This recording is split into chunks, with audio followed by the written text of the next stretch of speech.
lidi, dneska vás tady vítám u tetování.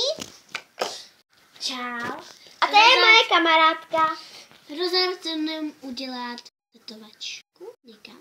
Někam, jo? No, my to zatím nevíme, ale potěšíte mě tím, jestli dáte like, odběr a budete sdílet a dáte zvoneček, protože prosím, je jen 8 let a potřebuju mít aspoň 30 odběratelů. Za to budu hodně ráda a já vám budu dávat srdíčka. A kdybyste to chtěli napsat do komentářů, tak můžete. Já vám to nezakazuju. Takže my se jdeme na to vrhnout. Takže jestli si nemusím vybrat, že tady je fakt hodně krásných věcí. Ano, to je pravda. Pojď si vybrat. Tak já si vybírám.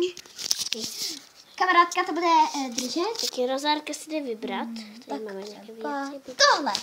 To je A hezké. vybírá se tady tohle z toho. Ale ještě musíme vybrat, kam to uděláme. No, právě. Protože na chlupy nemůžu.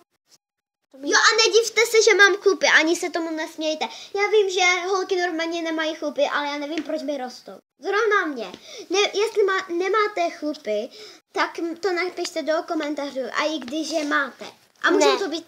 Když nemáte chlupy, dejte like. Když máte chlupy, sdílejte. Čau. Teda co? Co to povídáš? No to je jedno, to neřešte, takže jdeme na to. Takže ještě musíme pořešit, kam to dáme. Jo, Jestli na nohu nebo na ruku. Nebo jako kam vůbec? Ale... Co? Co je? To tetovačka, tady. Dobrý. Dobrá. Tak jo, teď s tím budeme řešit, kam to dáme. Ale nevím kam. Na čelo. Na čelo ne. Na krk? Na krk.